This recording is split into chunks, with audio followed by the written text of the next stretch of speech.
And welcome back po sa Tarot Page Philippines. So, this video, gawin po natin ang weekly horoscope para po sa may mga sun, moon, at rising na Cancer for April 20 to 26. So, kung bago po kayo, subscribe, like, and share.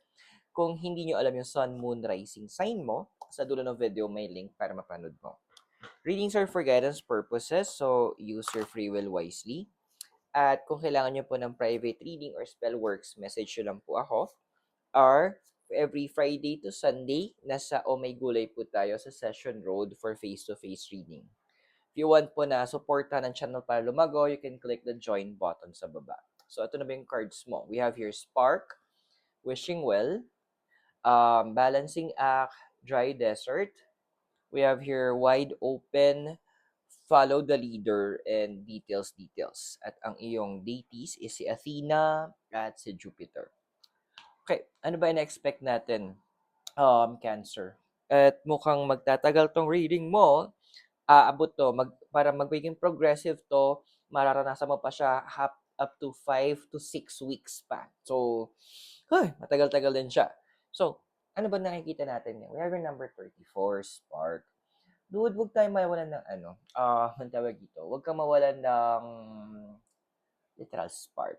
Huwag kang mawalan ng inspiration.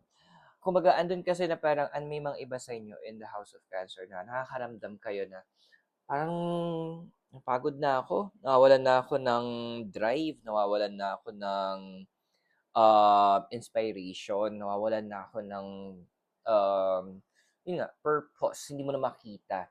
Well, alam mo pinapala sa'yo ng card of the spark na yung naramdaman mo kasi noon was, yun yung parang initiator noon eh. Yun yung nagpasimula para maparating mo kung nasan ka. Isipin mo na lang, ang layo oo, andoon na parang, ang layo pa nung tatahakin ko eh, ang layo pa nung gusto kong maabot. Pero may isang kataga kasi na nagustuhan ko, sinabi sa akin na, malayo pa, pero malayo ka na rin. Again, malayo pa, pero malayo ka na. Ibig sabihin nun, kahit malayo na pupuntahan mo, may nakikita mo, pero yung tinahak mong landas, malayo na rin. That is something for you to grab as an inspiration.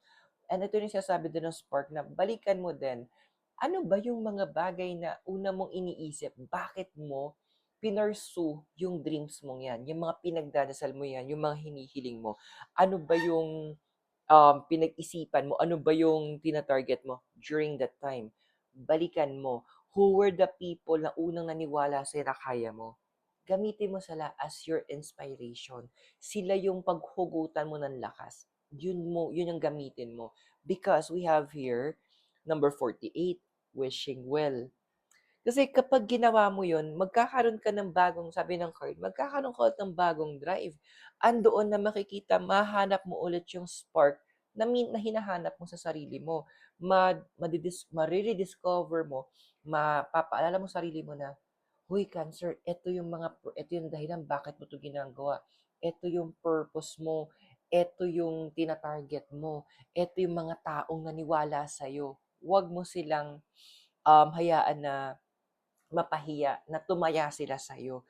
And the wishing well is also saying literal, what is your wish? Eto na rin yung point na ang dami, may mga, kaya din nabawasan yung spark mo, kasi may mga na-accomplish ka na. Pwedeng mga minor yung accomplishments yan, but still, accomplishment yan. Eto na yung moment na kailangan mo ng dagdagan. Ano ba yung wini-wish mo? Ano ba yung mga tina-target mo? Ano ito na yung moment na nakafocus ka doon sa long-term goals? Ano yung mga short-term goals? Ang dami mo na nagawa. Magdagdag ka ulit.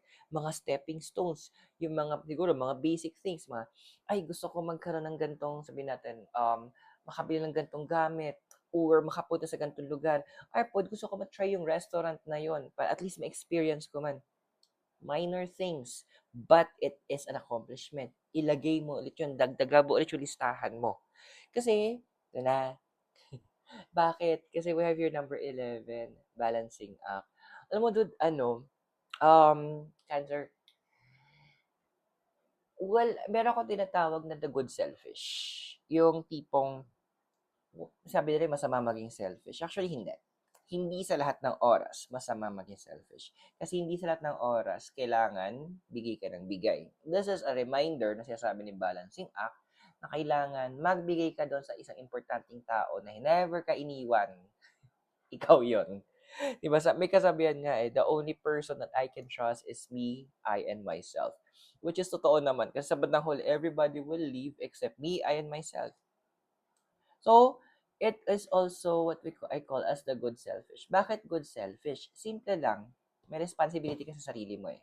May karapatan, mayroon kang responsibilidad na asikasuhin at ibigay yung mga pangangailangan mo.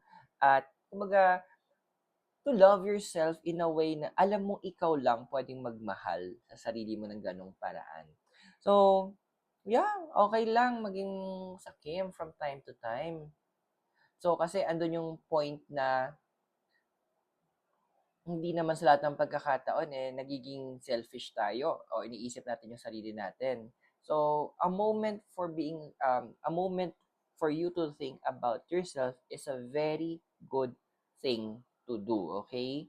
Now, paano yan, Iro? Kasi medyo tight yung finances ko. Kung bibigyan ko yung sarili ko ng chance, ito na nga. So, number 31, dry desert. Literal, kailangan mo lang i-redirect yung finances mo, yung energy mo, yung time mo from dun sa mga tao na nagiging, noong una kasi okay pa eh.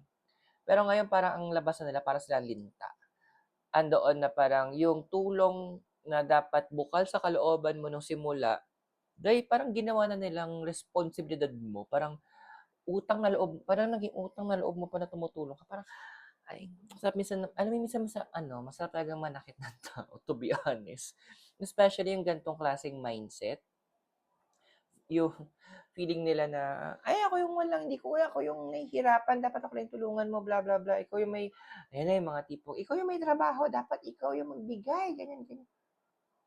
Ay, talaga ba? May ganun pala sa batas? May ganun palang, paniniwala. So, this is a time for you, yun na nga, medyo tagang, yung iba siya shutdown mo na lang out of the blue, lalayo ka na lang sa kanila. Yung iba naman, progressive, bigla kang paunti-unti, nagde-detach ka na. So, papansin mo, dami ko palang pera. May pera pala talaga ako. Andoon lang kasi na masyadong mong, ayun nga, may mga nagpapa-influence ka din sa mga friends mo na masyadong may pagka one day millionaire. Ay, dahil wag tayong ganon. We should also learn to save for ourselves. Magtabi-tabi na lang. Kumbaga yung subi-subi din pag may time. Kasi, you never know. Baka magamit mo yan very soon. So, ano bang na-expect pa natin? We have your number 42. Wide open. So, this card is also adding to you. Bakit ka pinag-iipon? Kasi there will be, in the next 5 to 6 weeks, may mga bubukas sa parang, hindi siya parang, hindi, opportunities. It could be an opportunity for investment or opportunity na mag-i-invest ka to learn. Pwedeng conference or hindi ko alam kung institute na medyo gagastos ka. Pero andoon kasi na yung mga makukubra mo doon ng mga kaalaman, ang laki niyang tulong para iangat mo yung sarili mo. Hindi lang sa sense ng career or business, pero on a personal level as well. And with cancer. Ito cancer na with the wide open, andoon na, it will bring new opportunities na hindi mo inaakala na pwede mo palang ma-achieve, na hindi mo naisip in your wildest dreams na, ay, pwede pala akong mag-focus sa ganong klaseng career path. Kasi may mga iba sa inyo, may tendency na mag-shift kayo ng career path eh. And along with that, we have here is number 40. Follow the leader. So, ayan na nga, may mga natutunan kayo mga bago. So, this will be a time na andoon na medyo magsi-sit back ka muna. Pero not to relax. Sit back, pero kailangan matuto. Sit back and then andoon na yung full attention mo andoon sa magiging new mentors mo. Yes, mentors, madami sila. Kasi more on, sila yung magpapasa ng mga pwedeng facilitators to, conference speakers, even books, even videos, even audiobooks. Andoon, ang dami. Kasi i-open ng universe yun para sa'yo. Sabi ng wide open eh. And this is the time, ikaw naman yung susunod. Medyo hindi ka muna ang may control. Andoon na ikaw yung kokontrolin in such a way para makuha mo yung kailangan makuha. Kasi this is your stepping stone, Cancer. Because as you do that, as you listen, ito, we have here number 43. Details. Kung mapapansin mo dito yung naka-magnify, ay, dito pala. Magnify, we have here is clarity. Yung mga makukuha mo kasi dito, yun yung magagamit mo along the way. Actually, may mga iba sa inyo who are planning maybe to set up a small business. Pwede nyo masimulan because of the learnings na makukuha nyo. Again, sa business, passion is good. It's important, yung dedication. Pero kailangan din you have the technical skills paano mag-manage ng business. Even sa accounting perspective din. So, dito papasok sinasabi sa'yo ni details. Now, sino bang mga deities mo? So, you have Athena, 14. Wisdom, strategy, and a wish to lead. And also Jupiter. Number 6, liberation, opportunity, and a wish to expand. So, these two cards are advising, before you could fully expand, then you need to also strategize. Kailangan alam mo, and part of strategy is learning. Part of strategy is understanding. So, dito ka bibigyan ngayon ni Athena ng capacity na maintindihan mo yung mga bagay-bagay na hindi madaling maintindihan as you submit. And ang promise ay ni Jupiter, literal, expansion. In astrology, Jupiter is the planet of luck and the planet of expansion. So, i-grab mo to opportunity na to kasi ang opportunity, may moments na kapag dumaan na yan, baka hindi ka na magkaroon ng chance. So, sabi nga, strike while the iron is hot. So, I hope nakatulong yung readings. Those are for guidance purposes. Use your free will wisely. At kung bago po kayo, subscribe, like, and share. Private readings po and spell works, you can message me. And every Friday up to Sunday, nasa Oh My Gulay po tayo sa Session Road for face-to-face reading. If you want to support the channel to grow, you can click the join or subscribe button sa baba. Join or thanks button. So, Cancer, maraming salamat sa iyo. God bless, Namaste, Hare Krishna, and blessed be, and hope to see you soon.